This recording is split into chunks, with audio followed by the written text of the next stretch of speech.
अल्लाह दिल दे जो तेरे इश्क के गर हो, दाए मेरा मत की तेरे उस पे नजर हो, दाए मेरा मत की तेरे उस पे नजर हो। दिल दे के तेरे इश्क में ये हाल हो उसका,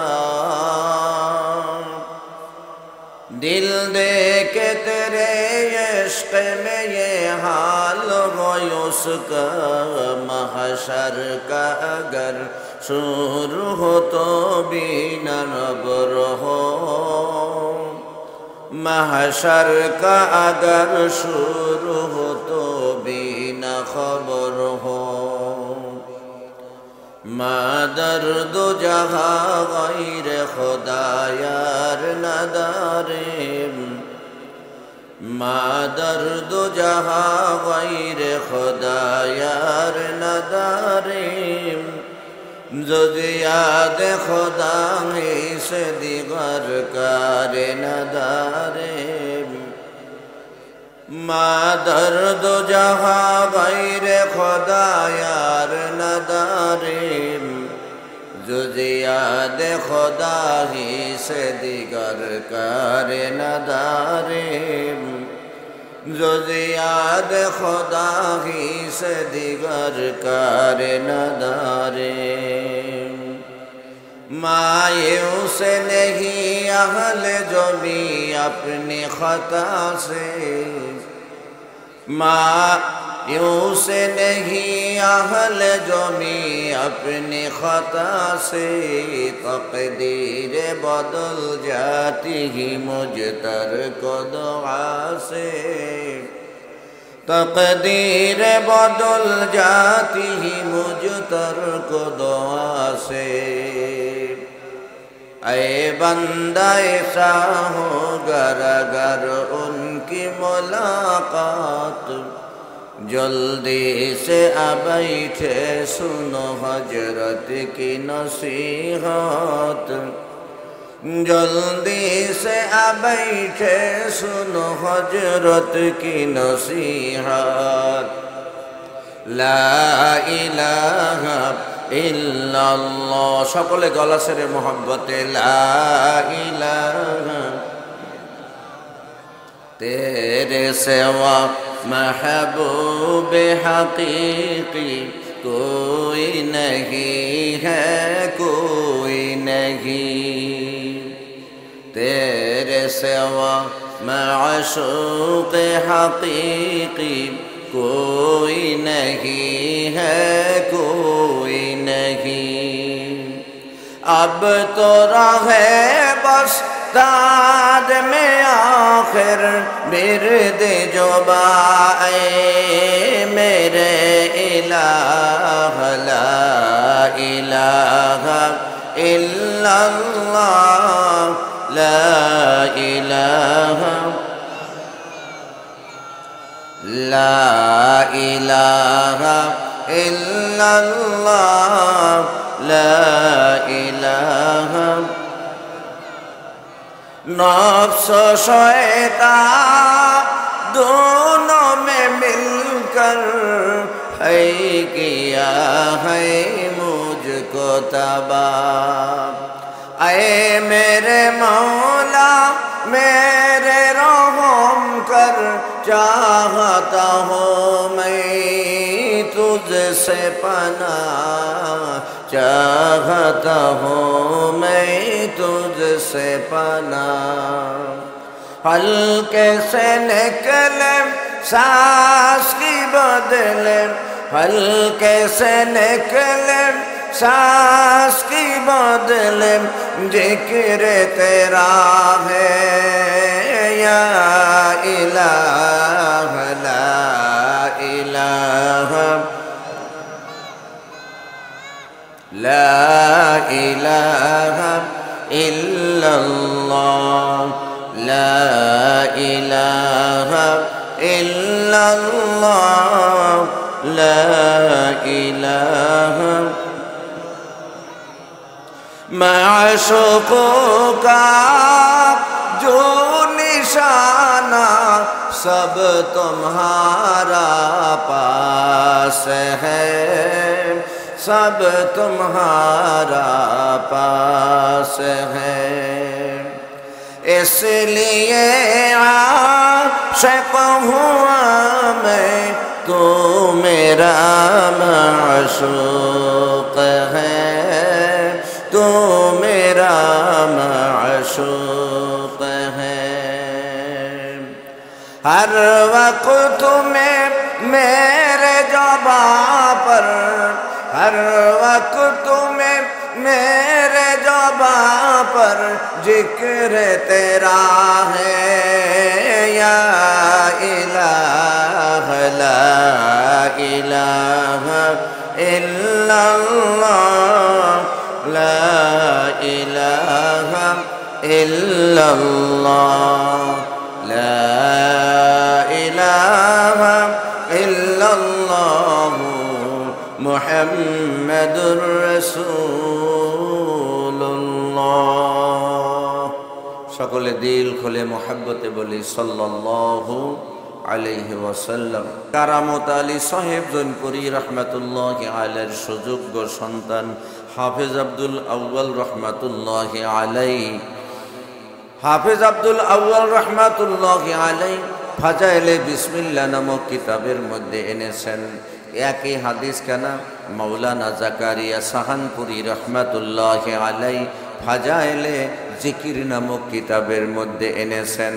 মৌলানা শামসুল হক আফগানি রহমাতুল্লাহি আলাইহি উলুমুল কোরআন নামক কিতাবের মধ্যে এনেছেন কোন আল্লাহর বান্দা, কোন আল্লাহর বান্দি নেক কামাই করার উত্তম পরিবেশে বসে, এই যে আপনারা এখানে বসেছেন, প্রত্যেকটা নিঃশ্বাসে নিঃশ্বাসে আল্লাহ তাআলা আপনার আমল নামায় হযরতে সুলাইমান পয়গম্বরের তখ্তে ব্যবহৃত স্বর্ণ আল্লাহর রাস্তায় দান করার সওয়াব লিখতেছে। সুবহানাল্লাহ। এই যে আল্লাহ তাআলা আপনাকে লক্ষ মানুষের মধ্য থেকে আগে ভাগে যাচাই বাছাই করে জান্নাতের বাগানে বসিয়ে নামায় আমলে অসংখ্য নেকি লিপিবদ্ধ করবার তৌফিক দিলেন, এই জন্য যদি আপনি অন্তর থেকে খুশি হইয়া একবার আলহামদুলিল্লাহ বলেন। উল্লিখিত 4 কিতাবের মধ্যে হাদিসখানা এসেছে যে আল্লাহ রাব্বুল আলামিন আপনার উপরে রাজি আর খুশি হইয়া আল্লাহ রফুরন্ত নিয়ামতে পরিপূর্ণ 8টা জান্নাতের দরজাই বান্দার জন্য খুলে দেয়। কয়টা জান্নাতের দরজা? তাহলে এখন আপনারা খুলবেন না বন্ধ করবেন? খুলবেন। খুলতে হলে কষ্ট করতে হবে, ঠিক না? কথা কয় না। কষ্ট কি? আমি কি আপনাদের মাথায় কোনো বোঝা চাপিয়ে দেব? না, বরং এখানে ধৈর্য সহকারে একটু সময় নিয়ে কথাগুলো শুনতে হবে, ঠিক কিনা? এ ভাই, ভারাক্রান্ত হৃদয় নিয়ে বলতে হয়, বড় দুঃখ লাগে, আফসোস লাগে। কোরআনের প্রতি মানুষের আকর্ষণ নাই, কোরআনের প্রতি মানুষের ভালোবাসা নাই, গান বাজনার প্রতি মানুষের অন্তরে যে আকর্ষণ তার চাইতে অনেক কম হলো কোরআনের আকর্ষণ। অথচ দুনিয়ায় প্রত্যেকটা মুসলমানের সবচাইতে বেশি আকর্ষণ, মায়া, মহব্বত আর ভালোবাসা থাকা উচিত ছিল কোরআনের উপরে, ঠিক কিনা? কোরআন শুধু একটা আসমানি কিতাবই না, কোরআন হলো আমাদের চলার পথের পাথেয়, কোরআন হলো মুসলমানদের কনস্টিটিউশন, কোরআন হলো মুসলমানদের সংবিধান, কোরআন হলো মানবতার গাইডলাইন, কোরআন হলো আপনার আমার মুক্তির সনদ, কোরআন হলো আপনার জান্নাতে যাওয়ার একমাত্র দিক নির্দেশিকা, কোরআন হলো আল্লাহ রাব্বুল আলামিনের সন্তুষ্টি অর্জনের এক উত্তম মাধ্যম। আল্লাহ নিজেই বলেন, ফামা তাবিআ হুদায়া ফালা খাউফুন আলাইহিম ওয়ালা হুম ইয়াহজানুন। আল্লাহ বলেন, আমার কোরআন যারা মানবে, ফামান তাবিআ হুদায়া, যারা এই কোরআনকে, কোরআনের আনুগত্য করবে, এই কোরআন যারা অনুসরণ করবে, এই কোরআন যারা মানবে, দুনিয়ায় তাদের কোনো ভয় থাকবে না, মরার পরে তাদের কোনো টেনশন থাকবে না, because this is the one way road. কারণ কোরআন হলো একমাত্র রাস্তা, চলতে চলতে আপনার মঞ্জিলে মাকসুদ গিয়ে শেষ হবে জান্নাতুল ফেরদাউস। আমার ভাইরা, কোরআনের দাম কত? কোরআনের দাম কত? আসমান থেকে আল্লাহ যত কিতাব পাঠিয়েছেন, সর্বসাকুল্যে আসমানি কিতাবের সংখ্যা হলো 104 খানা। এই 104 খানা কিতাবের মধ্যে সর্বশ্রেষ্ঠ কিতাবের নাম হলো কোরআন। আলহামদুলিল্লাহ বলেন। সর্বশ্রেষ্ঠ কিতাবের নাম কি? আল কোরআন। এই কোরআন যারা মানবে তারা দামি হবে, আর এই কোরআন যারা ছেড়ে দিবে তারা ধ্বংসের অনল কূপে পড়ে যাবে। এই কোরআনের সাথে যারা শত্রুতা করবেন, এই কোরআনের বিরুদ্ধে যারা নামদারি মুসলমান হয়ে কোরআনের বিরুদ্ধে কথা বলবেন, তাদের পরিণতি কত ভয়াবহ হয়। মাদ্রাসার বিরুদ্ধে গেলে, আল্লাহর ঘর মসজিদের বিরুদ্ধে গেলে, আলেম ওলামার বিরুদ্ধে গেলে, তালেবুল ইলমদের বিরুদ্ধে গেলে, হক্কানি ওলামায়ে কেরামকে জেলে পুরে অত্যাচারের স্টিম রোলার চালালে তাদের পরিণতি কত ভয়াবহ হয় আমরা 5 আগস্ট তা নিজেদের চোখে দেখেছি। কথা বলেন ঠিক কিনা? কোরআনকে শত্রু মনে করবেন না। কোরআন হলো আমাদের চলার পথের পাথেয়। এই কোরআনের দাম কত? আমি ছোট্ট একটা কথা ঘটনা আপনাদের শোনাতে চাই। ভাই, গ্রামের মানুষ, শহরের মানুষ সবাই এখন, আরে ভাই, একটা সময় এমন ছিল কোরআনের মাহফিল, ওয়াজ মাহফিল লেখা হতো, কিন্তু কোরআনের কোনো কথাই ছিল না, হাদিসের কোনো কথাই ছিল না, শুধু গল্প কিসসা কাহিনী দিয়া বলা হতো, ঠিক কিনা? এখন আর গল্প কিসসা কাহিনী বলে কোনো লাভ নাই। এখন সরাসরি কোরআন থেকে বলেন, কোরআন থেকে শোনেন, ঠিক কিনা বলেন? তো আমার ভাইরা, কোরআনের দাম কত? বলবেন হুজুর 500, 1000, 1000, 1 লাখ, 1 কোটি। হ্যাঁ না ভাই, এগুলা দিয়ে কোরআনকে জাস্টিফাই করা যাবে না। কোরআন কেমন দামি কিতাব, কোরআন কেমন আসমানি কিতাব। সব আসমানি কিতাবের, অর্থাৎ আমাদের কোরআন বাদে 103 খানা কিতাবকে যদি আপনি সামারাইজ করেন, 103 খানা কিতাবের মূল অংশ, সার অংশ যদি আপনি বের করেন, আর আমাদের পুরো সার অংশটাকে বের করে যদি আপনি এক পাল্লায় রেখে দেন, আর আমাদের কোরআনের সূরায়ে ফাতিহা, আলহামদু সূরায় এক পাল্লায় রেখে দেন, ওই 103 খানা কিতাবের চাইতে আমাদের কোরআনের সূরায়ে ফাতিহার ওজন বেশি হয়ে যাবে। তো এই কোরআনের দাম কত? ভাই, আজাইবুল হিকায়াত ফি তাওয়ারিখ আউলিয়া, একটা কিতাবের নাম। ওলিয়া উলিয়াদের আশ্চর্য আশ্চর্য ঘটনার একটা কিতাব। দিলের কানটা দিয়ে শুনবেন নিশ্চয়ই, শুধু চামড়ার কান দিয়ে শুনেন না। শুধু চামড়ার কান দিয়ে শুনলে কোনো লাভ হবে না। ভাই, চামড়ার কান দিয়া এই মাইকের আওয়াজ আপনাদের রাস্তাঘাটে, বাসা বাড়িতে থাকা কুকুর, ছাগল, এমনকি হাঁস মুরগির কানেও আওয়াজ যাইতেছে, ঠিক কিনা? ওরা শুধু কান দিয়া শোনে, ওদের বলা বা বোঝার কোনো ক্ষমতা নাই। আপনিও যদি সেরকম হন, তাহলে ওর ভিতরে আর আমাদের ভিতরে কোনো ব্যবধান থাকে না। এই দিলের কানটা দিয়া শুনতে হবে। ও মুসলমান বাবাজিরা, ওয়াজে বেনজির একটা কিতাবের নাম, শাহ জমির উদ্দিন রহমাতুল্লাহ আলাইহির লেখা কিতাবটার নাম। এই কিতাবের ভিতরে চমৎকার একটা ঘটনা আমি আপনাদের শোনাতে চাই এবং জানাতে চাই যে আল্লাহর কোরআনের দাম কত। আমার ভাইরা, বিশর হাফি নামে একজন মদ্যপায়ী, বিশর হাফি নামে একজন আল্লাহর বান্দা সারাদিন বাইজিখানায় পড়ে থাকতো, মদ পান করতো, নেশা করতো, মাতাল হয়ে বাইজিখানায় পড়ে থাকতো। একমাত্র সন্তান মায়ের, মা কান্দে মালিক, এই সন্তানের মুখের দিকে তাকাই আর দ্বিতীয় স্বামী গ্রহণ করলাম না। সন্তানের ভবিষ্যতের চিন্তা করে নিজের যৌবন, নিজের জীবন সব কিছু উজাড় করে দিলাম। আজকে আমার সেই সন্তানটা মদ পান করতে করতে বাইজিখানায় গিয়ে থাকতে থাকতে তার জীবনটাকে শেষ করে দিচ্ছে।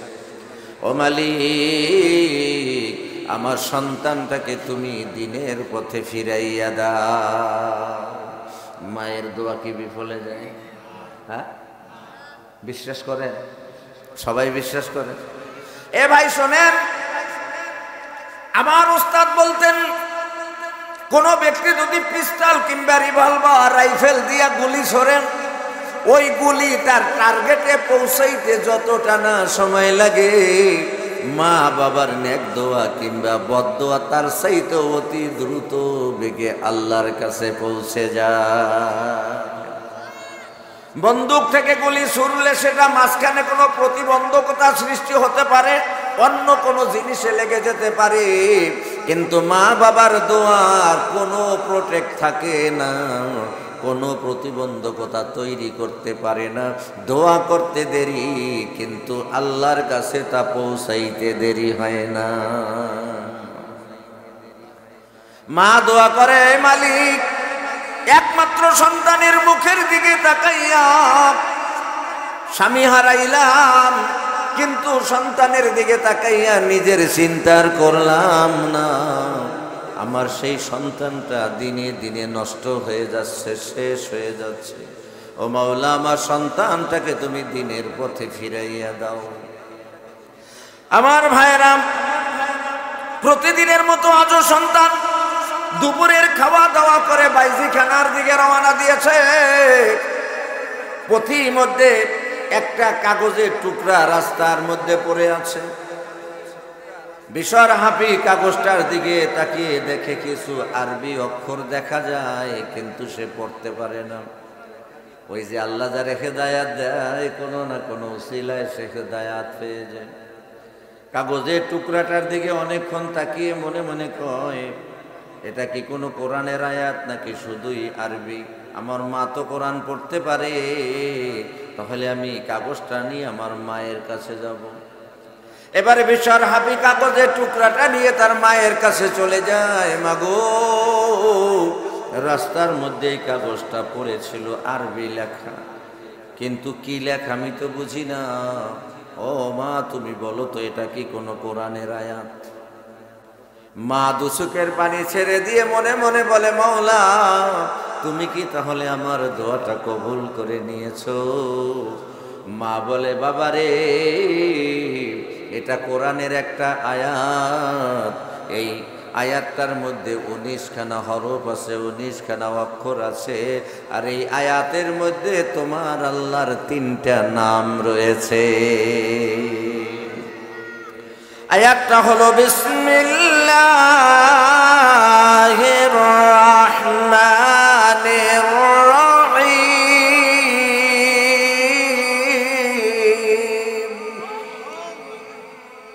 বিসমিল্লাহির রহমানির রহিম কোরআনের আয়াত না? হ্যাঁ, বলে। আর 3টা আল্লাহর নাম কি? বিসমিল্লাহ, আল্লাহ হলো আল্লাহর জাতি নাম। এরপরে রহমান আছে, রহিম আছে, তাহলে কয়টা নাম হলো? মা বলে, তোমার আল্লাহর 3টা নাম রয়েছে। হযরতে বিশর হাবিয়া ভাই দেখেন, আল্লাহর কোরআন সামান্য একটা আয়াত, শুধু একটা আয়াতকে তাজিম করার কারণে আল্লাহ তার ইজ্জত কোথায় নিয়ে যায় দেখেন।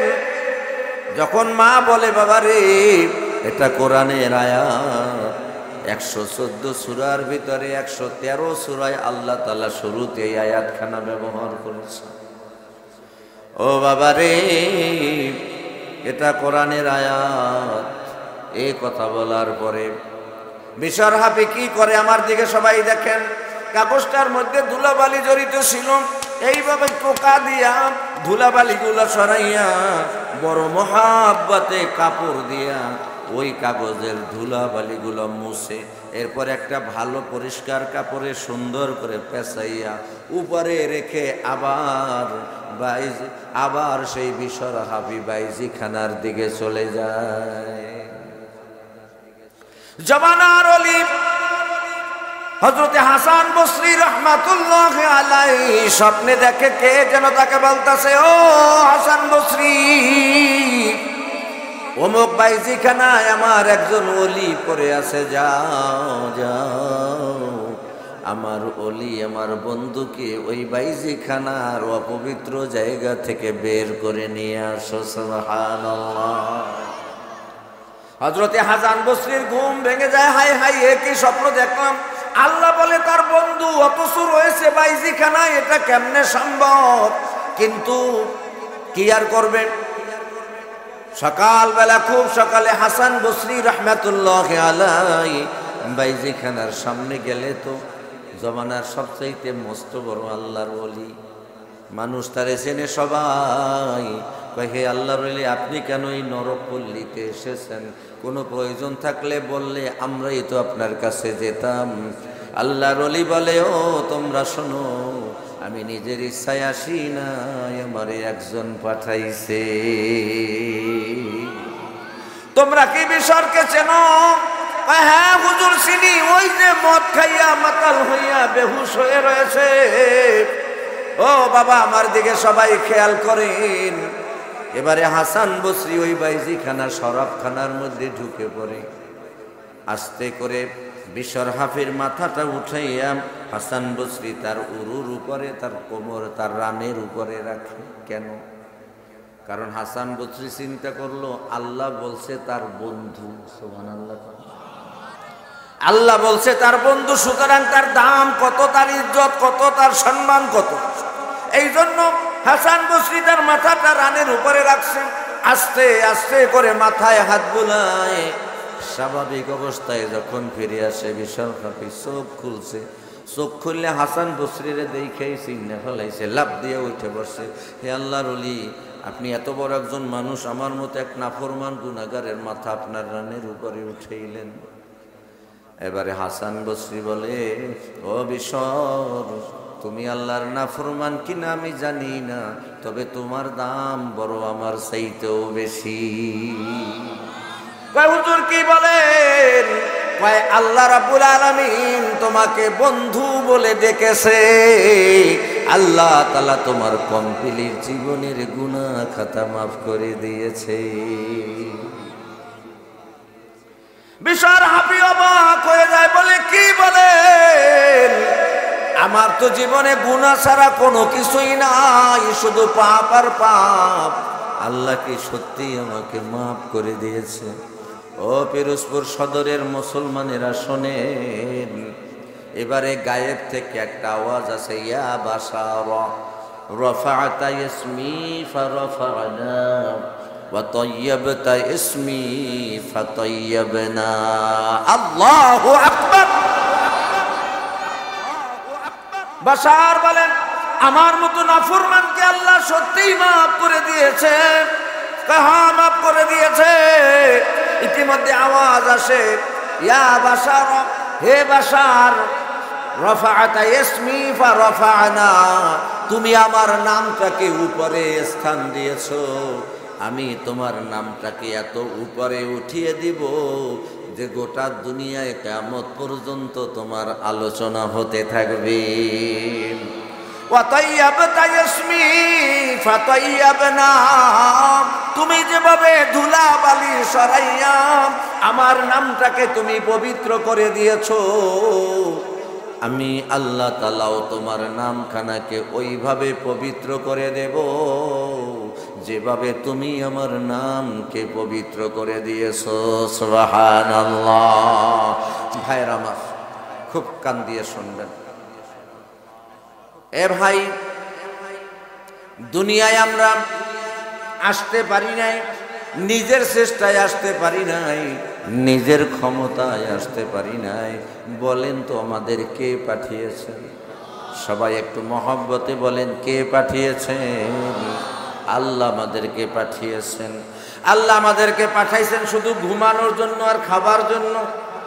হ্যাঁ, নাকি আল্লাহর কোনো উদ্দেশ্য লক্ষ্য আছে? আছে। মা খালাকতুল জিন্না ওয়াল ইনসা বিখাস, মা খালাকতুল জিন্না ওয়াল ইনসা বিখাযিজ ইবাদাত নিস্তে মাকসুদ আজ জাহা ওয়া মা খালাকতুল জিন্না ওয়াল ইনসা ইল্লা লিয়াবুদুন। আমার আল্লাহ বলে, ও জিন ইনসান, আমি আল্লাহ তোমাদেরকে সৃষ্টি করেছি লিয়াবুদুন আই লিয়ারিফুন, তোমাদেরকে আমি এবার সৃষ্টি করেছি এই জন্য যে তোমরা আমার গোলামি করবে। আপনি যদি বলেন কেন গোলামি করব, আল্লাহ বলেন লিয়ারিফুন, আমি আল্লাহকে চেনার জন্য, আমি আল্লাহকে জানার জন্য তোমরা আমি আল্লাহর গোলামি করবে। আমার ভাইয়ের একটু দিলের কানটা দিয়ে শুনবেন আমার ভাইয়েরা, বড় মজার কথা। এখন আপনারা বলেন তো, আল্লাহর গোলামি যে করব নিজের ইচ্ছা মতো নাকি কোনো তরিকা, কোনো পদ্ধতি, কোনো নিয়ম কানুন আছে? নিয়ম কানুন আছে না? এ ভাই, আমাদের দেশে তো এমন মানুষ আছে, এমন মানুষ আছে যার চুলের মধ্যে জট, দাড়ির মধ্যে জট, গায়ে কি বলে সালা, আলকাতরা, সালার সোয়া। এমন মানুষ আছে না নাই? যদি তারা আপনি জিজ্ঞেস করেন তুমি এই পথ কেন ধরছো, এই লোবাস কেন ধরছো, সেও কিন্তু উত্তর দেবে আমি আল্লাহ পাওয়ার জন্য এই পথ ধরছি। ঠিক কিনা? গাঞ্জা খাইয়া মাতাল হইয়া চোখ লাল বানাইয়া ফেলাইছে, ভাই গাঞ্জা খাও কেন? ভাই আল্লাহ পাওয়ার জন্য, আল্লাহ পাওয়ার জন্য গাঞ্জা খায়। কথা বুঝেন কিছু? আচ্ছা, আল্লাহ পাওয়ার পথ আছে না নাই? গাঞ্জা খাইলে আল্লাহরে পাওয়া যাবে, নামাজ না পড়লে তো আল্লাহরে পাওয়া যাবে। আমাদের দেশে তো এমন পীরও আছে নামাজ পড়ে না, রোজাও রাখে না, নিজেও ইবাদত করে না, মুরিদদের কেউ কয় নামাজ পড়া লাগবে না, আমার হাতে বাইয়াত হও, একেবারে জান্নাতে আমি পৌঁছাইয়া দিব। সবাই বলেন নাউজুবিল্লাহ। জান্নাত কি তার বাপের ওয়ারিস নাকি? এ ভাই, জান্নাত কে কারে দিতে পারে? কারো দেওয়ার ক্ষমতা নাই। জান্নাত দেওয়ার মালিক কে? সবাই জোরে বলেন, জান্নাত দেওয়ার মালিক কে? আল্লাহ ছাড়া কারো পক্ষে জান্নাত দেওয়া সম্ভব না। অথচ আমাদের দেশে ভণ্ড বেদাতি মাজার পূজারীদের অভাব নাই। এরা অশিক্ষিত, কোরআনের ইলম নাই, হাদিসের ইলম নাই। এই সমস্ত মানুষগুলো, এরা সাধারণ মানুষ, এদেরকে ভ্রষ্টতার ভিতরে ফেলে, অন্ধকারের ভিতরে ফেলে জাহান্নামের দিকে নিয়ে যায়। ঠিক কিনা? আমাদের দেশে একদল পীর আছে, এরা গান গায় আর বলে নামাজ লাগবে না, রোজা লাগবে না, পীরের হাতে বাইয়াত হও তো জান্নাত হয়ে যাবে। আবার একদল কয় মোল্লা মৌলবীর ধারে কাছে যাইও না। এরা ভুল কথা কয়, এরা কোরআনের ব্যাখ্যার নামে, কোরআনের ওয়াজের নামে এরা মিথ্যা কথা কয়। নাউজুবিল্লাহ।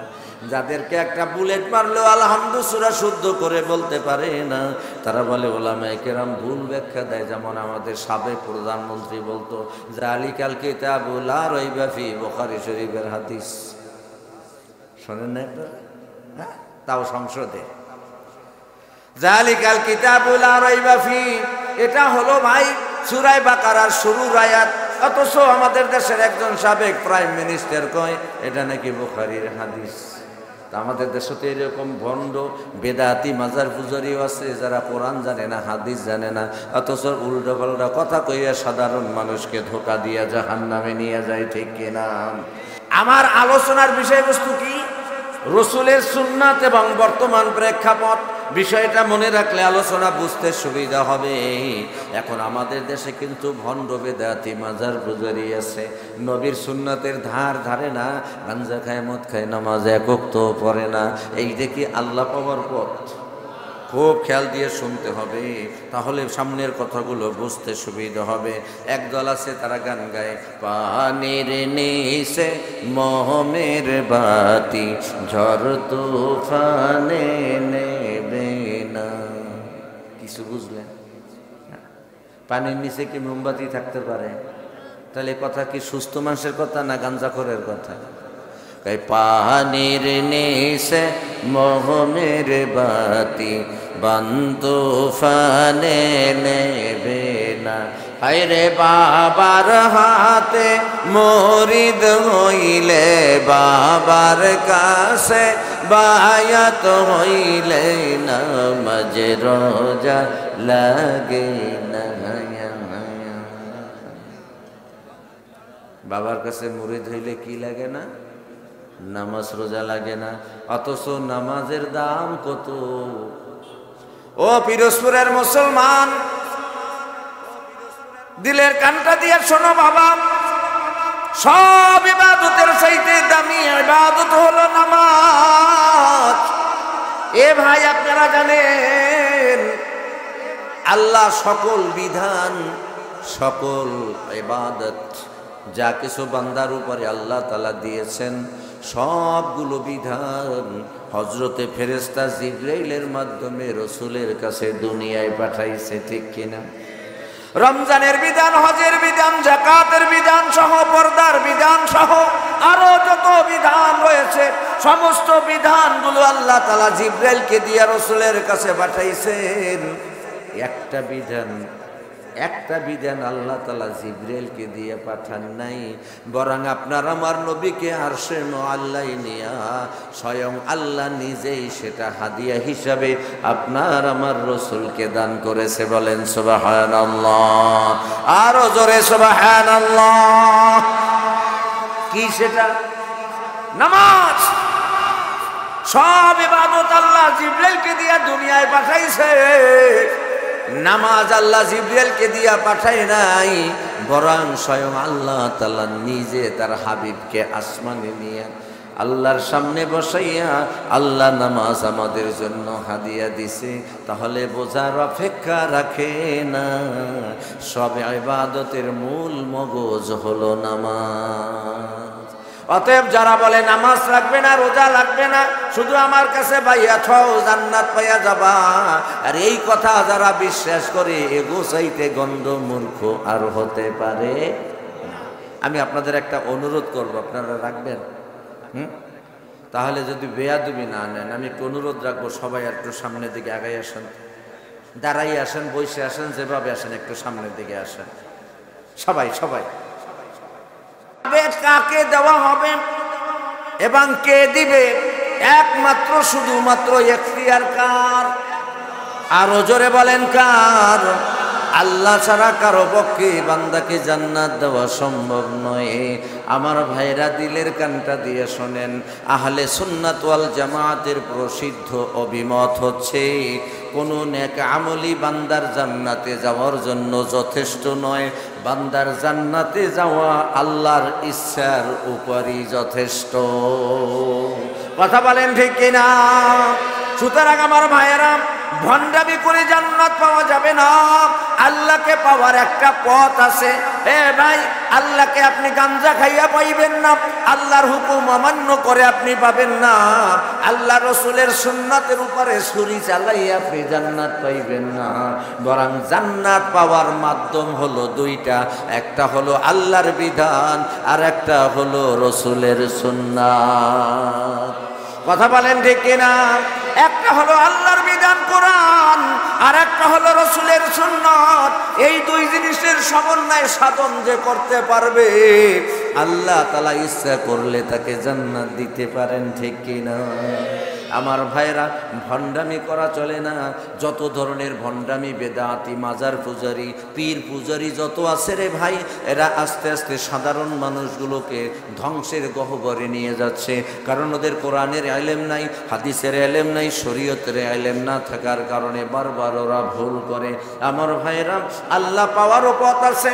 গাঞ্জা খাইয়া গায়ে শরীরের ভিতরে ছালা চট পইরা, চারিতে জট লাগাইয়া, চুলে জট বানাইয়া তারপরে আল্লাহ পাওয়া যাবে না।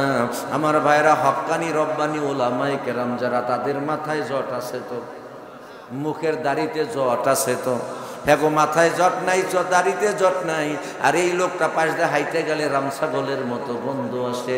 এর যদি জিজ্ঞেস করেন তোমার এই অবস্থা কেন, কয় আল্লাহ পাওয়ার জন্য এই পথ ধরছি। হ্যাঁ, আল্লাহ পাওয়ার জন্য এই পথ।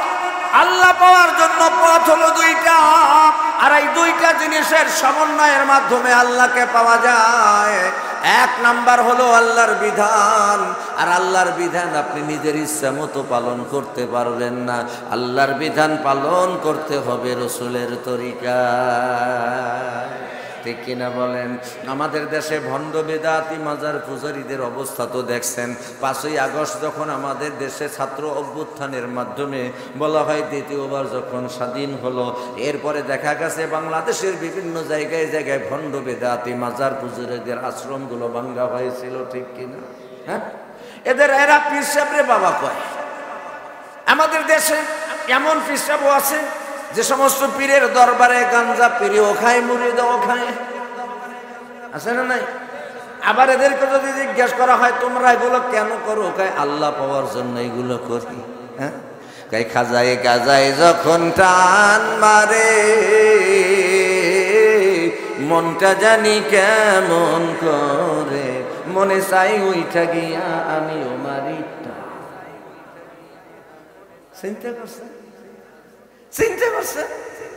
পীরে গাঁজা খায়, মুরিদ কয়। পীরে যখন গাঁজা খায়, মুরিদের মনে চায় হেও যাইয়ে যেন উইরে টান মারে যায়।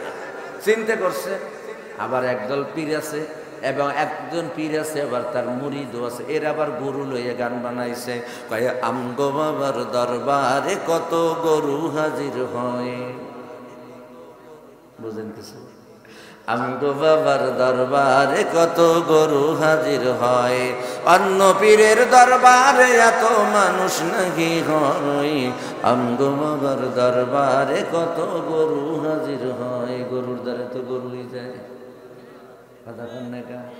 হ্যাঁ, গরুর দ্বারে গরুই যায় আর মানুষের দ্বারে মানুষ যায়। ঠিক কিনা? এ ভাই, আল্লাহ পাওয়ার পথ এটা না।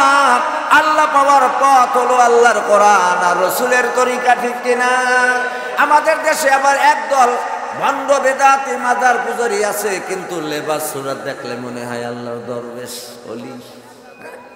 আমাদের দেশে একজন আছেন এরকম, তার বাবা কতজন, খালি 12-14 জন বাবার নামে একসাথে কইয়ে ফেলায় তাহারি তাহারি। এই তেহারি কত পদের উল্টা পাল্টা কথাবার্তা বলে, আবার নামের আগে হাফেজ মৌলানা মুফতিও লাগায়। আরে হাফেজ মৌলানা মুফতি, এটা কেমন কথা হইল রে? তুমি বাবার জন্য সিন্নি খাও, বাবার নামে গান গাও। কয় কেরামান কাতিবিন রোজ হাসরের দিন, কেরামান কাতিবিন রোজ হাসরের দিন, আল্লাহর কাছে যদি করে অভিযোগ আমি বলবো দুনিয়ায় ছিলাম ল্যাংটা বাবার লোক। একজন লোকে নাউজুবিল্লাহ বলছে, বাকি লোক মনে মনে সুখ লাগছে না? হ্যাঁ, কি সুখ লাগছে? সুখ। কেরামান কাতিবিন যখন আল্লাহর কাছে নালিশ করবে হাসরের ময়দানে, যদি নালিশ করে তাহলে এই ভণ্ড বেদাতি এই তেহারি আল্লাহর কাছে বলবে, ওই আমারে চেনো, আমি ল্যাংটা বাবার লোক। ল্যাংটা বাবার। আমি মাঝে মাঝে তাই বলি, তোর বাবাই তো ল্যাংটা আসলো, তবু পিড়াইতে পিড়াইতে হাফ প্যান্ট কইলে ফেলাইব। ল্যাংটা বাবার লোক। যদি তুই কথাটা এরকম কইতি, আমি ছিলাম, যদি এরকম হইতো আমি দুনিয়ায় ছিলাম রাসূলুল্লাহর লোক, আমি দুনিয়ায় ছিলাম আমার আল্লাহ পাকের লোক, তাহলেও না কথাটা ঠিক হইতো। ঠিক কিনা?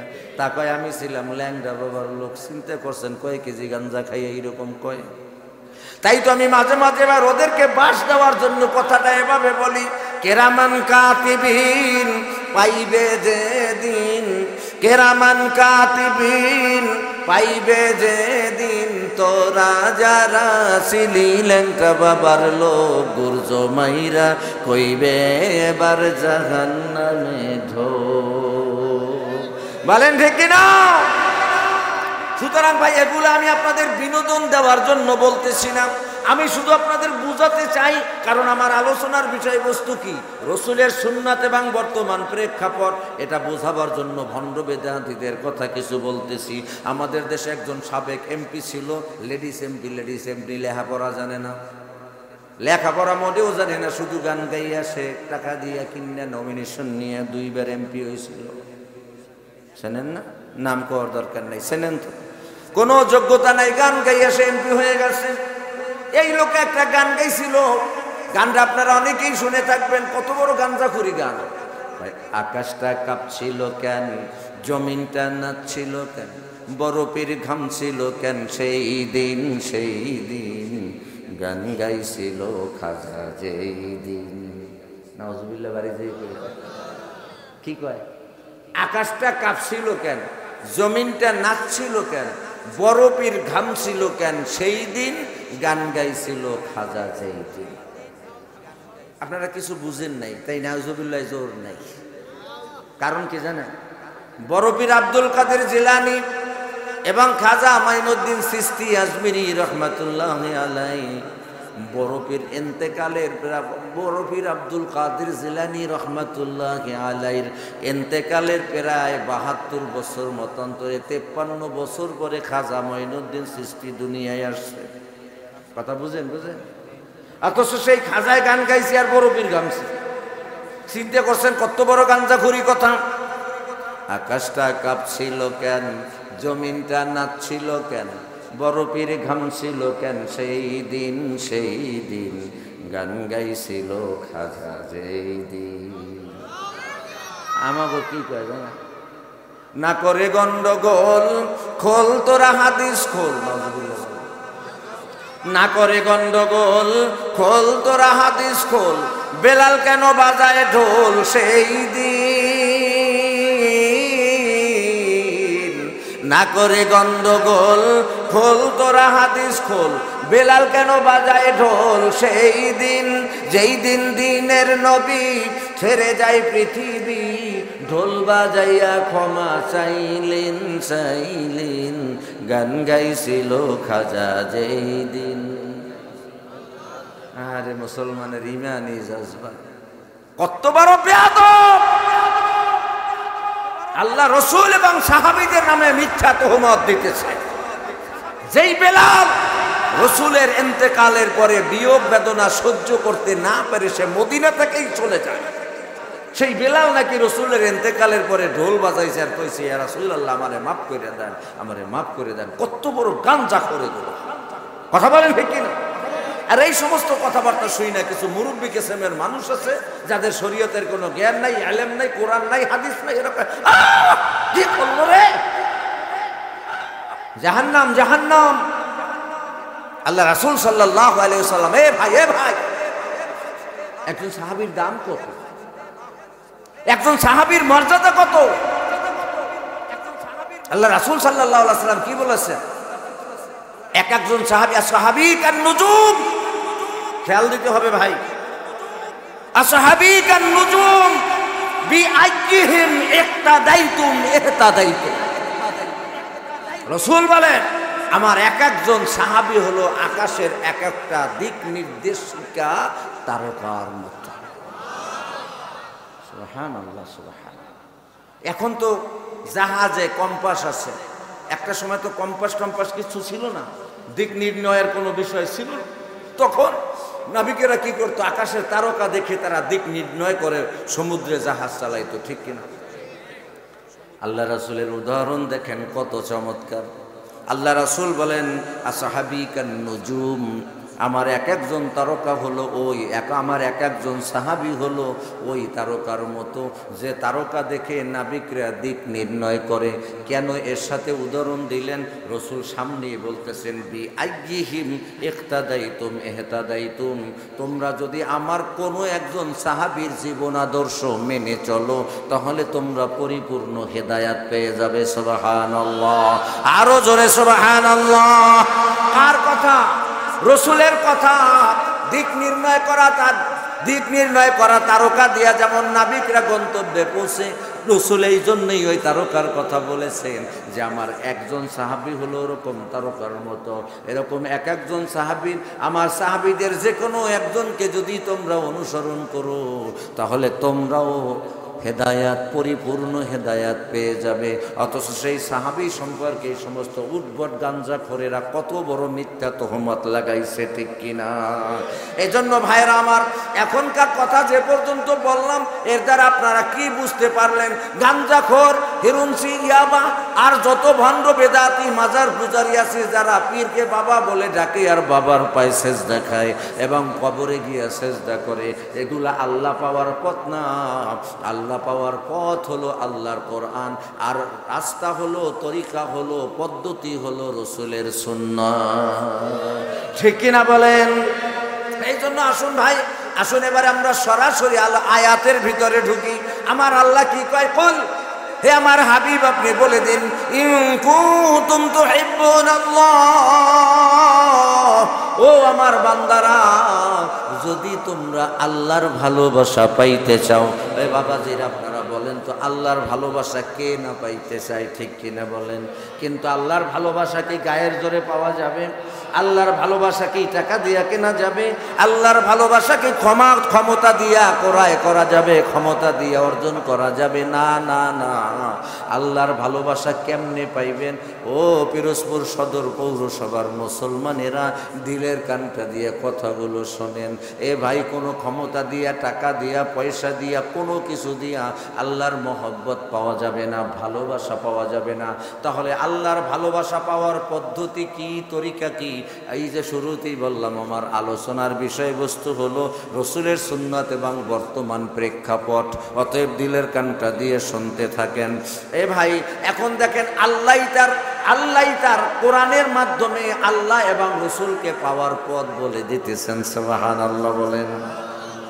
আমি খুবই গুরুত্বপূর্ণ একটা বিষয় আপনাদের খেদমতে নিয়েছি। যদি শেষ পর্যন্ত থাকেন ধৈর্য সহকারে, আল্লাহকে সাক্ষী রেখে বলতে পারি, কিছু নিয়ে বাড়ি যেতে পারবেন ইনশাআল্লাহ। আমার ভাইরা, আল্লাহ তাআলা বলতেছেন, ও আমার বান্দারা, আল্লাহ তার হাবিব আপনার আমার নবীকে কয়, ও আমার নবী, আমার পয়গম্বর, আমার দোস্ত, আপনি বলে দিন, ইন কুনতুম তুহিব্বুনাল্লাহ, যদি তোমরা আল্লাহর ভালোবাসা পাইতে চাও। ও হাবিব, আমার পয়গম্বর, আপনি আপনার উম্মতদেরকে দেখাইয়া দেন, ফাত্তাবিউনি, যদি তোমরা আল্লাহর ভালোবাসা পাইতে চাও, তাহলে আমি রসুলের পূর্ণ আনুগত্য করো। আল্লাহু আকবার। বুঝতেছেন কথা? বুঝতেছেন? আল্লাহ পাওয়ার পথ শোনেন এবারে। কে বলতেছে কথা? স্বয়ং আল্লাহ। কোন সূরা? সূরা আলে ইমরান, আয়াত নাম্বার 31। মনে রাখেন, আয়াত নাম্বার 31, সূরা আলে ইমরান। আল্লাহ বলতেছেন, হাবিব আপনি বলে দেন, ইন কুনতুম তুহিব্বুনাল্লাহ, তোমরা যদি আল্লাহর ভালোবাসা পাইতে চাও, ফাত্তাবিউনি, ও হাবিব আপনি আপনার উম্মতদেরকে দেখাইয়া দেন, তোমরা আমি রসুলের পূর্ণ অনুসরণ করো। কি করতে হবে? আরে ভাই, এর কি অবস্থা! কি করতে হবে? অনুসরণ করতে হবে। কাকে? রসুলকে। রসুলকে অনুসরণ করতে হবে তো দাড়ি কামাইয়া। হ্যাঁ, রসুলকে অনুসরণ করতে হবে প্রতিদিন সকাল বেলা ক্লিন শেভ কইরা। আমি আপনাদের কাউকে আন্ডার এস্টিমেট করতেছি না, কাউকে ইন্ডিকেট করে, টার্গেট করে ছোট বানাবার জন্য বলছি না। আল্লাহ তাআলা কি বলছেন? ও হাবিব আপনি আপনার উম্মতদেরকে বলে দেন, ফাত্তাবিউনি, যদি তোমরা আল্লাহর ভালোবাসা পেতে চাও, আমি রসুলকে কমপ্লিট অনুসরণ করো। এখন রসুলকে যদি আপনি অনুসরণ করেন, তাহলে মুখে দাড়ি রাখতে হবে না? হবে না? আপনি যদি রসুলকে অনুসরণ করেন, মাথায় টুপি পরতে হবে কি হবে না? আপনি যদি রসুলকে অনুসরণ করেন, গায়ে সুন্নতি জামা পরতে হবে কি হবে না? এ ভাই দেখেন, আল্লাহ কত চমৎকার করে আপনাকে আল্লাহ পাওয়ার পথ দিতেছেন। এ ভাই, আল্লাহ বলেন, ও হাবিব আপনি বলে দেন, যদি তোমরা আল্লাহর ভালোবাসা পাইতে চাও, তাহলে আমি রাসূলের পূর্ণ অনুসরণ করো। এখন আপনি যদি বলেন, হুজুর আল্লাহ তাআলা যে বললেন রসুলকে অনুসরণ করতে, অনুসরণ করলে কি হবে? আল্লাহ কয়, তোমরা যদি আমার রসুলের অনুসরণ করো, ইউহিব্বুকুমুল্লাহ, তাহলে আল্লাহ তাআলা তোমাদের ভালোবাসবে। আর ওয়াজ লাগে না, আর ওয়াজ লাগে না। তোমরা যদি রসুলের অনুসরণ করো, তোমরা যদি রসুলের জীবন আদর্শ মেনে চলো, ফাত্তাবিউনি, ও আমার রসুল আপনি আপনার উম্মতদের বলে দেন, তোমরা আমি রসুলের অনুসরণ করো। যদি তোমরা আমার রসুলের অনুসরণ করে, ইউহিব্বুকুমুল্লাহ, তাহলে আল্লাহ তাআলা তোমাদের ভালোবাসবেন। এই কথাটুকু যদি বুঝে থাকেন তাহলে উত্তর দেন তো, রসুলরে ভালোবাসলে, রসুলকে অনুসরণ করলে আমাদের ভালোবাসবে কে? আলহামদুলিল্লাহ। তাহলে কথা বুঝতেছেন আপনারা, রসুলকে অনুসরণ করলে আমাদের ভালোবাসবে কে? এক নাম্বার পুরস্কার, যদি আপনি রসুলের অনুসরণ করেন, আল্লাহ কয় আল্লাহ তোমাদের ভালোবাসবে। কয় শুধু ভালোবাসবে এমনটা নয়, ইয়াগফির লাকুম যুনুবাকুম, তোমরা যদি রসুলের আনুগত্য করো আল্লাহ তো তোমাদের ভালোবাসবেনই এবং তোমাদের গুনাহ খাতাগুলো আল্লাহ মাফ করে দিবেন। এবারে পিরোজপুরের মুসলমান বাবাজিরা আপনারা বলেন তো, পৃথিবীতে এমন কোন ব্যক্তি আছে যাকে ভালোবাসলে গুনাহ মাফ হবে? পৃথিবীতে এমন কোন ব্যক্তি আছে যাকে অনুসরণ করলে আল্লাহ রাব্বুল আলামিন আপনাকে মাফ করে দিবেন? না না না, একমাত্র ব্যক্তি, শুধুমাত্র ব্যক্তি যিনি ছিলেন মুহাম্মদুর রাসূলুল্লাহ সাল্লাল্লাহু আলাইহি ওয়াসাল্লাম। একে যদি আপনি পূর্ণ অনুসরণ করেন আল্লাহ আপনাকে ভালোবাসবেন, আল্লাহ আপনার গুনাহ খাতা মাফ করে দিবেন। আল্লাহ নিজে কয় আল্লাহু গফুরুর রহিম। আল্লাহ নিজেই বলেন আল্লাহু গফুরুর রহিম, আল্লাহ ক্ষমাশীল এবং পরম দয়ালু। এখন আপনারা এতক্ষণের কথা যদি বুঝে থাকেন তাহলে আল্লাহর ভালোবাসা পাইতে হলে কাকে অনুসরণ করব? আল্লাহ রাসূলকে অনুসরণ করব। এখন আল্লাহ রাসূলকে অনুসরণ কিভাবে করব? রসুল সাল্লাল্লাহু আলাইহি ওয়াসাল্লামের রেখে যাওয়া পথ অনুযায়ী আমাকে চলতে হবে, ঠিক কিনা? আমি আমার খুতবায় একখানা হাদিস তেলাওয়াত করেছি। পয়গম্বর বলেন তারাকতু ফীকুম আমরাইন লা তাদিল্লু মা তামাসসাকতুম বিহিমা কিতাবাল্লাহি ওয়া সুন্নাত রাসূলি। আল্লাহ রাসূল বলেন, এ ভাই, আল্লাহ রাসূল বলেন, আবার খেয়াল করেন, ওই যে আমি শুরুতে বলছিলাম যে আল্লাহ পাওয়ার তরিকা, রাস্তা হলো দুইটা, একটা হলো কোরআন আর একটা হলো সুন্নাত। একটা কি? আর একটা কোরআন। একটা হলো কোরআন আর একটা হলো সুন্নাত। অনেকে হাদিস বলবে, আপনি কিন্তু এই কথায় তাদের কান দিবেন না, কারণ রসুলকে ভালোবাসার সবচেয়ে উত্তম পথ হলো রসুলের সুন্নাত, ঠিক কিনা বলেন? তো এখন এই হাদিসের ভিতরে পয়গম্বর কি বলে দেখেন, তারাকতু ফীকুম আমরাইন, আমি তোমাদের মাঝে দুইটা জিনিস রেখে যাচ্ছি। কয়টা? এই যে আপনাদের মুখ এখন ফুটছে, এখন আমারও মজা লাগতেছে। কয়টা জিনিস রেখে যাচ্ছি? দুইটা। তারাকতু ফীকুম আমরাইন, আমি তোমাদের মাঝে দুইটা জিনিস রেখে যাচ্ছি। লা তাদিল্লু, অশ্বিনকালেও পথভ্রষ্ট হবে না। মা তামাসসাকতুম বিহিমা, যারা এই দুইটা জিনিসকে মজবুত করে ধরে রাখবে তারা কখনো পথভ্রষ্ট হবে না। কার কথা?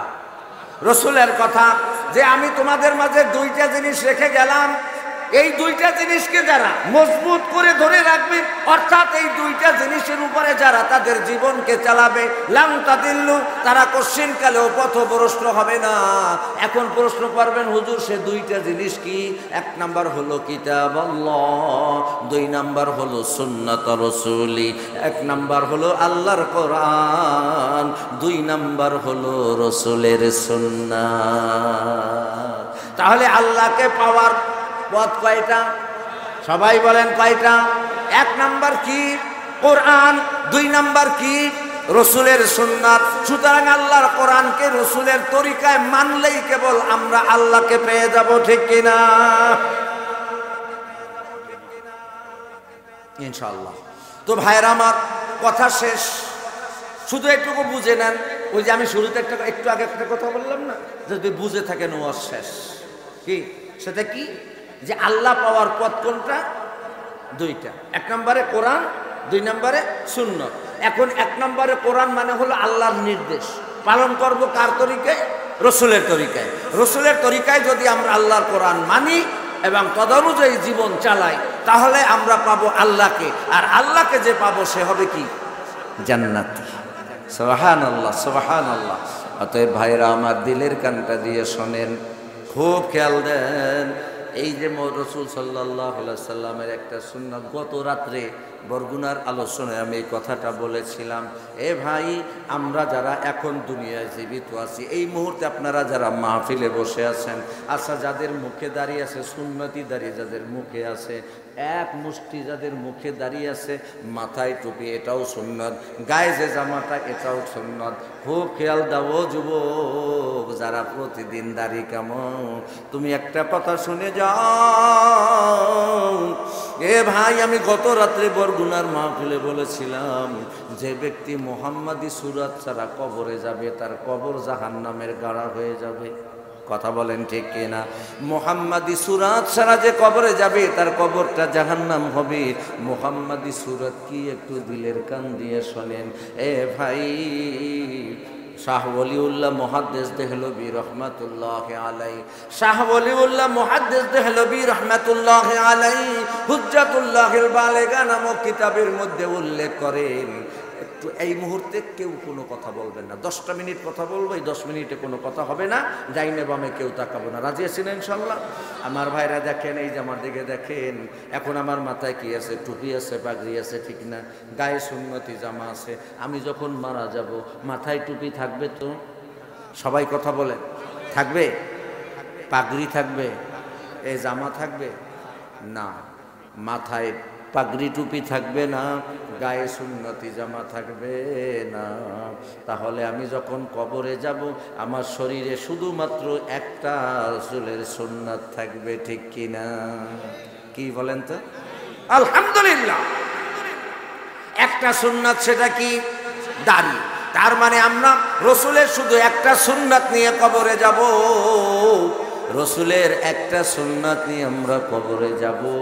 এখন আমার ভাইরা, যে কথা, আমার শেষ কথাটা বুঝে নেন, যে আমার এই শুধুমাত্র মুখের দাড়িটা নিয়ে আমি কবরে যাব। এখন আপনারাই বলেন, যেই লোকটা মহব্বত করে রসুলের সুন্নাত পালন করে, সে কি নামাজি হয় না?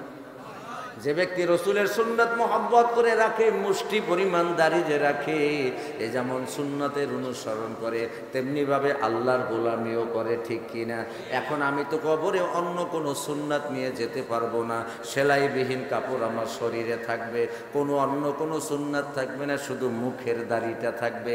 এটা নিয়ে আমি যখন কবরে যাব, মুনকার নকির কবরে আইসা যখন আমার মুখের ঘোমটাটা খুলবে, শাহ ওলিউল্লাহ মুহাদ্দিস দেহলভী রহমাতুল্লাহি আলাইহি হুজ্জাতুল্লাহিল বালিগা কিতাবের মধ্যে লেখেন, এ বাবা, ওই সময় ওই যে মুনকার নকির কবরে ঢোকার পরে মুখে যখন আপনার এই সুন্নতি দাড়িটা দেখবে, আর এই যে দুনিয়ায় নামাজ আল্লাহকে ভয় করে পড়েন, এই সেজদার জায়গাটা পূর্ণিমার চাঁদের মতো আলো ছড়াইতে থাকবে। সীমাহুম ফি wujuhihim min atharis sujud।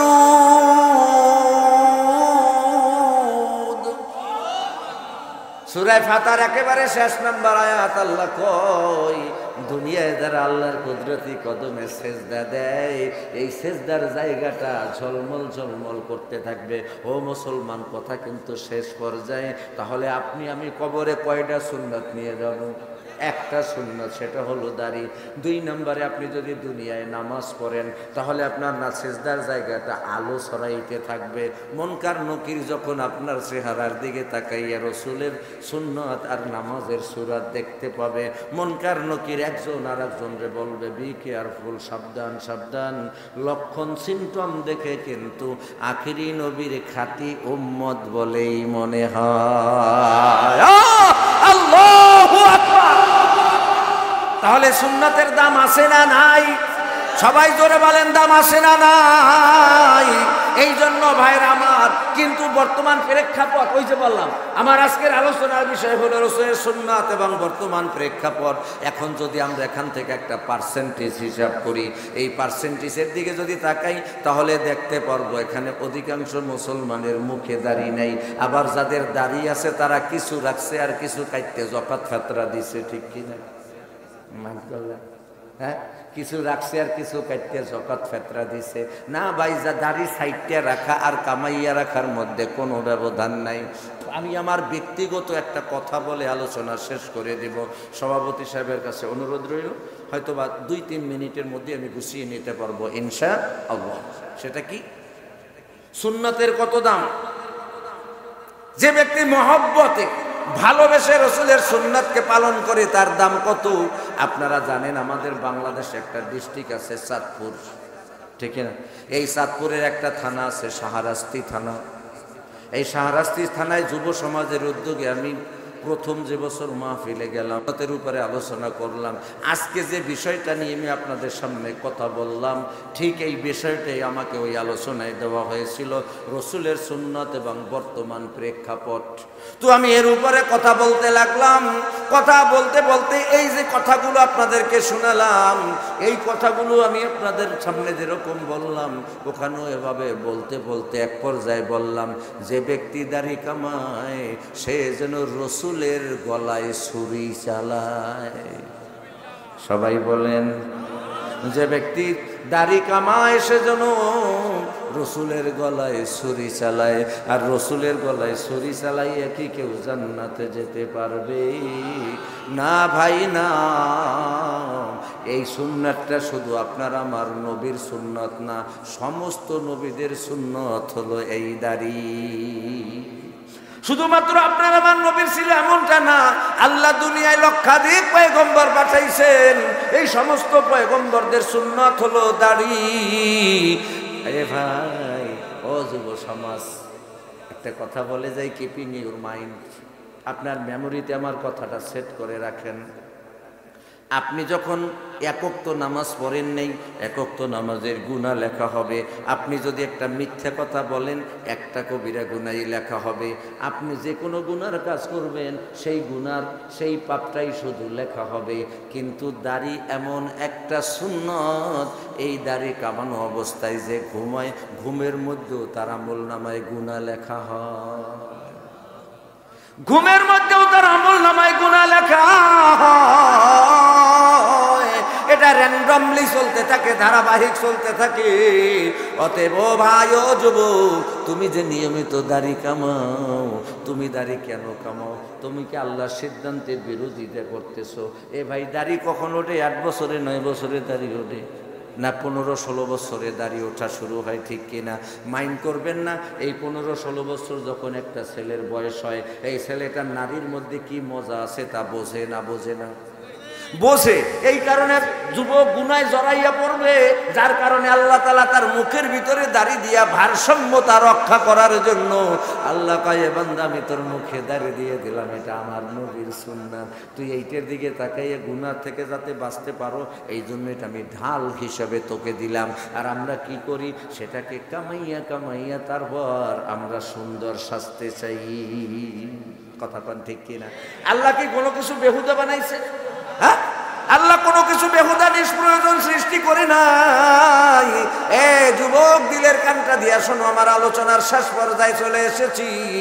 আপনারা জানেন যে হযরতে আদম আলাইহিস সালাতু ওয়াস সালামকে আল্লাহ পাক জান্নাতের ভিতরে যখন রূহ দান করলেন, এ যুবক, কোনো দিকে তাকাবে না, কয়েকটা মিনিট আমার দিকে তাকিয়ে থাকো, দিলের কান দিয়ে শোনো।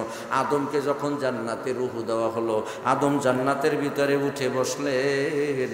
জান্নাতের ভিতরে উঠে বসে হযরতে আদম আলাইহিস সালাতু ওয়াস সালাম জান্নাতের ভিতরে থাকে। আল্লাহ কয়, তোমার যেখানে মনে চায় সেখানে ঘুরে বেড়াও, যা মনে চায় তাই খাও, পান করো, কিন্তু খবরদার খবরদার, সাবধান সাবধান।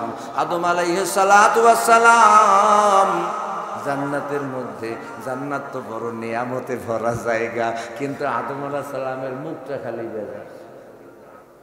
আল্লাহ কয়, আদম, এত নিয়ামত জান্নাতের ভিতরে আমি তোমার জন্য বরাদ্দ করলাম, যেখানে মনে চায় সেখানে চলার স্বাধীনতা দিলাম, মনমরা হয়ে থাকো কেন? আদম আলাইহিস সালাম কি জানে? আল্লাহ, আমার মনে জানি কি চাই, কিন্তু কি মনে চাই আমি তা জানি না। আল্লাহ তাআলা কয়, তুমি না জানলে কি হবে? আমি জানি, কারণ আমি তোমার শরীরে পূর্ণ যৌবন দিয়েছি, আর যৌবনের খোরাক হলো একজন নারী। সুতরাং তোমার মনে একজন স্ত্রী খোঁজে, এটা আমি আল্লাহ তাআলা জানি।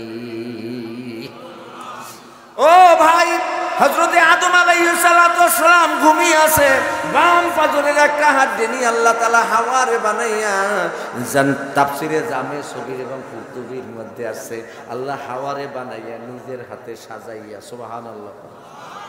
আল্লাহর বানানো সাজানো কি দুনিয়ার সাজানোর মতো? আল্লাহ তাআলা নিজের হাতে বানাইয়া জান্নাতের জৈতুন গাছের নিচে অলংকার টলংকার পরাইয়া সুন্দর করে সাজাইয়া বসাইয়া রাখছে। তো আদম আলাইহিস সালাম, আমার দিকে সবাই খেয়াল করেন, আদম আলাইহিস সালামের ঘুম ভেঙে গেছে। ঘুম ভাঙলে আমাদের দেশের মানুষ আমরা কি করি? ঘুম থেকে ওইটা এটা আপনারা কি করেন? আলিশা। এই যে বেশি দূরে না, ফরিদপুর মাদারীপুরে কয় মোরামুরি, আর ওই যে গাইবান্ধার ওই দিকে কয় টানা টানি। তো আদম আলাইহিস সালাম ঘুম থেকে ওইটা এরকম হালকা একটু দিয়ে তাকাইছে, আর হাওয়ার দিকে নজর পড়ছে। হাওয়ার দিকে যেই নজর পড়ছে, করে তাকাই, আল্লাহ এটা কি? আদম তো জানে না এটা কি জিন না ইনসান না ফেরেশতা, কিচ্ছু জানে না, না হুর গেলমান, কিছুই জানে না। কিন্তু তাফসিরে জামে সগীর এবং কুরতুবির মধ্যে আছে, হাওয়ার দিকে যখন আদমের নজর পড়ছে, সাথে সাথে আদমের মনে যে একটা অশান্তি ছিল, না পাওয়ার একটা কষ্ট ছিল, মুহূর্তে তা দূর হয়ে গেছে। এবারে আদম আলাইহিস সালাতু ওয়াস সালাম যখন তার মনের সমস্ত কষ্ট দূর হয়ে গেছে, একাকিত্ব তার দূর হয়ে গেছে, এবারে আদম আলাইহিস সালাম চিন্তা করলেন, আমি একটু যাইয়ে তো দেখি আর জিজ্ঞেস করি, হু আর ইউ? একটু যাইয়ে দেখি আর জিজ্ঞেস করি, তুমি কে? এটা তো এখন আমাদের দেশের যুবক ছেলেরা আছে না, দেখবেন এরা লেডিজ হোস্টেল মহিলা কলেজের পিছনে যাই এতিমের মতো দাঁড়িয়ে থাকে। হ্যাঁ, বুঝলেন? লেডিস হোস্টেল মহিলা কলেজের পিছনে যাই এতিমের মতো দাঁড়িয়ে আর কই আয় না করে, আনো ঠ্যাং ব্যথা হয়ে গেল। যাওয়ার আগে এরকম মারে, আবার পুরো সাজুগুজু কইরা তারপরে যায়, ঠিক কিনা? তো আদম আলাইহিস সালাম চিন্তা করলো, এমন একটা জিনিস দেখতে তো একটু সাজুন কুজুনের দরকার আছে না? তাফসীরের কিতাবে ভাই মজার কথা খুব খেয়াল দিয়ে শোনেন। আদম আলাইহিস সালাতু ওয়াস সালাম জান্নাতের ভিতরে যখন তিনি হাওয়ারে দেখছে, চিন্তা করলেন যাইয়ে তার একটু জিজ্ঞেস করবো, তুমি কিনা? তো যাওয়ার আগে একটু জান্নাতের গ্লাসের দিকে তাকাই একটু চিন্তা করলো, পাং পুন একটু করে যাই, প্যান্টার একটু ইন করে যাই, কি এরকম যাইব? আদম আলাইহিস সালাতু ওয়াস সালাম এক কথায় নিজেকে দেখার জন্য যখন জান্নাতের গ্লাসে তাকাইছে, তাফসীরের কিতাবের মধ্যে আছে, সাথে সাথে আদম আলাইহিস সালামের মুখটা মলিন হয়ে গেছে। আল্লাহ জিজ্ঞাসা করে, আদম একটু আগে দেখলাম হাসি খুশি মুখ, এখন বেজার হয়ে গেল, ব্যাপারটা কি? ও যুবক, আবারও বলি, খুব খেয়াল দিয়ে আমার দিকে এই কথা কয়েকটা শোনো। আদম এতক্ষণ কি ছিল? হাসি খুশি ছিল, চেহারা দেখে আদম আলাইহিস সালাম বেজার হয়ে গেছে। আল্লাহ কয়, আদম পয়গম্বর কি হলো? ও আদম তুমি কেন বেজার হয়ে গেলা? আদম আলাইহিস সালাম অভিমান হলে যেরকম বলে এরকম, আল্লাহ ওই যে কি একটা বসাই রাখছেন, ওইটা দেখতে যত সুন্দর দেখা যায়, আমি আদম তো অতটা সুন্দর না। ওই যে কি বসাইয়া রাখছেন দেখতে যত সুন্দর দেখা যায়, আমি তো অত সুন্দর না। তাফসীরের কিতাবের মধ্যে আছে, ততক্ষণ আদমের মুখে দাড়ি ছিল না। যখন আদম আলাইহিস সালাম বেজার হয়ে গেল, আল্লাহ সাথে সাথে কুদরতিভাবে আদমের মুখে দাড়ি উঠাইয়ে দিছে, সুবহানাল্লাহ। এবারে আদম আলাইহিস সালাম জান্নাতের মধ্যে আইয়ুব বাসুর মধ্যে নাচ শুরু করে দিছে। আদম আলাইহিস সালাম জান্নাতের মধ্যে ফাল করতেছে, আল্লাহ কয়, কি রে একটু আগে বেজার, এখন আবার খুশিতে ফাল করতেছো? এবারে আদম আলাইহিস সালাম কয়, আল্লাহ তোমার জালাল, তোমার রুবুবিয়াতের কসম, তোমার জালালিয়াতের কসম, তোমার কুদরতের কসম, জান্নাতের মধ্যে যা দেখতেছি আমি আদমের চাইতে কেউ সুন্দর না। আল্লাহু আকবার। আদম আলাইহিস সালাম খুশি হইলেন কি পাইয়া? আর আমরা খুশি হই সেটারে কামাইয়া, ঠিক কিনা বলেন?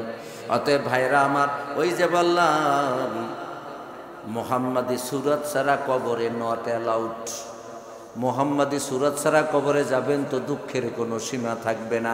যেই আদম পয়গম্বর দাড়ি পাইয়া ফাল পাইর আল্লাহর 3টা কসম খাইয়া কয় আমার চাইতে কেউ বেশি সুন্দর না, তাহলে আদম আমার আদি পিতা, আমাদের প্রথম পিতা আদম আলাইহিস সালাম, সে যদি দাড়ি পাইয়া খুশি হয়, সমস্ত পয়গম্বররা যদি দাড়ি রেখা খুশি হয়, আপনারে কে অধিকার দিছে সেই গাড়িতে খুর চালাবার এখতিয়ার, ক্ষমতা, স্বাধীনতা আপনাকে কে দিয়েছে? আপনি ডাইরেক্ট আল্লাহর একটা সৃষ্টিকে বারবার কর্তন করে আপনি আল্লাহর সাথে নাফরমানি করতেছেন, ঠিক কিনা? সুতরাং ভাইয়ের আমার, এই কথা বলে যখন আমি চাঁদপুরের শাহরাস্তিতে বললাম, রে ভাই, এই দাড়ি হলো রসুলের সুন্নাত, এই সুন্নাতে যারা খুর চালায় তারা যেন রসুলের গলায় ছুরি চালাইয়া দেয়। রসুল সবচেয়ে বেশি কষ্ট পায় উম্মত যখন দাড়িতে খুর চালায়। অতএব ও শাহরাস্তির যুব সমাজ, তোমরা কারা আছো? আজকে আমি কয়েকজন যুবককে দেখতে চাই যারা আর রসুলের গলায় ছুরি চালাবা না। যদি নিয়ত আপনার ভালো হয়, যদি খালেস মনে আপনি নিয়ত করে রসুলের সুন্নাতটা আপনি রেখে দিতে পারেন, আর যদি আপনি আজ থেকে নিয়ত করেন আর কোনোদিন নামাজ কাজা করবেন না, এমনও ভাগ্য যদি হতে পারে, এমনও নসিব আপনার হতে পারে, খালেস মনে নিয়ত করেন এক মুষ্টি দাড়ি না হলে আর দাড়ি ছাড়বো না, কাটবো না, আর নামাজ ছাড়বো না, এই নিয়ত করে যদি আপনি রসুলের সুন্নাতটাকে রেখে দেন, নসিব ভালো হলে 40 দিনের মধ্যে রসুলের জিয়ারত আপনার নসিব হয়ে যেতে পারে। এ কথা বলার পর বললাম, কে কে রসুলের সুন্নাতে আর খুর চালাবা না? ওই শাহরাস্তিতে কয়েকশো লোক সেদিন হাত তুলেছিল। কিছুদিন পরে একটা যুবকের কণ্ঠ ভেসে আসছে, ফোন দিয়ে বলতেছে, জিয়াদি হুজুর বলছেন? আমি বললাম হ্যাঁ। সাথে সাথে হাউমাউ করে কান্না শুরু করে দিয়েছে। আমি বললাম, কে ভাই, আপনি কাঁদেন কেন? কয়, হুজুর আপনি আমারে চিনবেন না, শাহরাস্তি ইসলামী সমাজ কল্যাণ পরিষদের যে মাহফিল আপনি প্রধান মেহমান হিসাবে আসলেন, ওইখানে সুন্নতের উপর আলোচনা করতে গিয়ে আপনি দাড়ির কথা বলেছিলেন, সেদিন আমিও হাত তুলেছিলাম। ও হুজুর, 40 দিন পার হয় নাই, আমি আমার দয়ার নবীকে দেখে ফেলেছি। শুধু তাই নয়, ও জিহাদি হুজুর, রসুল আমার মুখে এরকম দাড়ির উপরে হাত বুলায় আর কয়, ওরে আব্দুর রহমান, তোরে দেখতে কত সুন্দর লাগতেছে। সুতরাং পিরোজপুর সদর পৌরসভার মুসলমান বাবাজিরা, আমিও মোনাজাতে চলে যাব। মোনাজাতে যাওয়ার আগে আমি কয়েকজন যুবকের হাত দেখতে চাই। এখনো যে দাড়ি ছাটো, এখনো যে দাড়ি কামাও, আর দাড়ি ছাটবা না, আর দাড়ি কামাবা না, রসুলের কলিজায় আর আঘাত দিবা না, রসুলের গলায় আর ছুরি চালাবো না, এই নিয়তে পারবানি কোনো আল্লাহর বান্দার একটা হাত আমাকে দেখাতে? আলহামদুলিল্লাহ, নারায়ে তাকবীর। কেউ হাত নামাবেন না। ও মালিক, তুমি তাকিয়ে দেখো, আজকের মাহফিল এই পিরোজপুর পৌরসভার 9 নম্বর ওয়ার্ডের মাহফিল সার্থক। দেখো তোমার কত বান্দারা রসুলের মহব্বতে, তোমার রসুলের সুন্নতের উপরে আমল করব বলে হাত তুলে তুলে ওয়াদা করতেছে গো মাওলা। জীবদ্দশায় রসুলের জিয়ারত আমার এই ভাইদের নসিব করিও, হাসরের ময়দানে রসুলের শাফায়াত নসিব করিও আল্লাহ। রসুলের সাথে জান্নাতে যাওয়ার তৌফিক দান করিও, আমিন। আলহামদুলিল্লাহ ওয়া আখিরু দাওয়ানা আনিল হামদুলিল্লাহি রাব্বিল আলামিন।